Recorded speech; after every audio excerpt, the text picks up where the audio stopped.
रात के अंधेरे में उस हवेली की टूटी खिड़कियों से अजीब सरसराहट निकलती थी। हवेली के बारे में कहा जाता था कि वहां कभी एक अधूरी मोहब्बत का खून बहा था और तब से वो जगह अशुभ हो चुकी थी। लोग वहां जाने से डरते थे, लेकिन आरव नाम का लड़का अपनी आंखों में दर्द और दिल में मोहब्बत लिए उसी हवेली के सामने खड़ा था। उसकी मोहब्बत का नाम सान्या था। सान्या जिसकी हंसी से पूरा गांव रोशन होता था। सान्या जिसे समाज और उसके अपने घर वालों ने कभी आरव के साथ स्वीकार नहीं किया, क्योंकि आरव गरीब था और सान्या अमीर घराने की बेटी। दोनों चोरी छुपे मिलते हवेली के पीछे बने बागीचे में, जहां सूखी पत्तियों के बीच भी उनके सपनों की खुशबू बसती थी। पर एक तूफानी रात जब आरव वहां पहुंचा तो हवेली के दरवाजे पर ताला टूटा पड़ा था और अंदर से चीखें आ रही थी। उसने दरवाजा खोला तो देखा सान्या खून से लथपथ फर्श पर पड़ी थी और दीवार पर खून से लिखा था, मैं वापस आऊंगी। आरव ने उसे बचाने की कोशिश की, लेकिन उसकी सांसें थम चुकी थी। उसी रात गांव में आग की तरह खबर फैली कि सान्या की मौत हो गई और आरव पर शक किया गया। आरव को गांव से निकाल दिया गया। वो शहर चला गया और सालों तक मेहनत कर बड़ा आदमी बन गया, मगर उसके दिल से सान्या की याद नहीं निकली। हर रात उसे वही खून से सना चेहरा सपनों में दिखाई देता और वही आवाज गूंजती, मैं वापस आऊंगी। 15 साल बाद वो गांव लौटा तो हवेली पूरी तरह खंडहर बन चुकी थी। लेकिन जैसे ही उसने कदम रखा, हवेली के टूटे शीशे कांप उठे। हवा का झोंका आया और खून की हल्की गंध फैली। अचानक अंधेरे से एक परछाई निकली।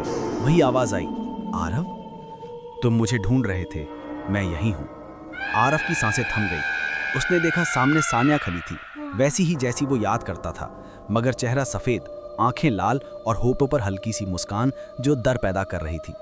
आरव ने कांपते हुए कहा, सान्या, ये सच नहीं हो सकता, तुम मर चुकी हो। तो वो हंस पड़ी और बोली, प्यार कभी मरता नहीं आरव, मैंने वादा किया था कि मैं लौटूंगी। उसकी आवाज में इतनी ठंडक थी कि आरव की हड्डियां जम गईं। अचानक उसने हाथ बढ़ाया और आरव का गला पकड़ लिया। आरव तड़पने लगा। उसने फुसफुसाते हुए कहा, मैंने तुम्हें कभी नहीं छोड़ा, मैं आज भी तुमसे उतना ही प्यार करता हूँ। तभी सान्या के चेहरे पर आंसू बह निकले, लेकिन अगले ही पल वो फिर से चीख उठी, अगर तुमने प्यार किया था तो मुझे अकेला क्यों छोड़ दिया, क्यों नहीं बचाया? आरव चुप था, उसके पास कोई जवाब नहीं था। तभी हवेली की दीवारें कांपने लगी। अंदर से दर्जनों परछाइयां निकल कर आईं। हर परछाई वही लड़की थी जो कभी धोखे का शिकार हुई थी। वे सब आरव को घेरने लगी और एक साथ चीखने लगी, किसी को भी सच्चा प्यार नहीं मिलेगा, सबको मरना होगा। आरव ने डरते डरते आंखें बंद की और जोर से कहा, सान्या, अगर तेरा प्यार सच्चा था तो मुझे बचा ले, मुझे मत मार, मैं अब भी सिर्फ तुझसे मोहब्बत करता हूँ। तभी बाकी परछाइयां गायब होने लगी, लेकिन सान्या वहीं खड़ी रही। उसके चेहरे पर दर्द और गुस्सा दोनों थे। उसने धीमे से कहा, तुमने मुझे खो दिया आरव, अब मेरा होना सिर्फ मौत है। मैं तुम्हारे पास रहूंगी, लेकिन इंसान बनकर नहीं, तुम्हारे साए की तरह। और अचानक वो धुएं में बदलकर आरव के शरीर में समा गई। आरव चीख पड़ा और जमीन पर गिर पड़ा। जब वो होश में आया तो सुबह हो चुकी थी। हवेली वीरान थी, मगर उसके हाथों पर खून के निशान थे और उसकी आंखों में लाल चमक। गांव वाले कहते हैं कि उस दिन के बाद से आरव कभी पहले जैसा नहीं रहा।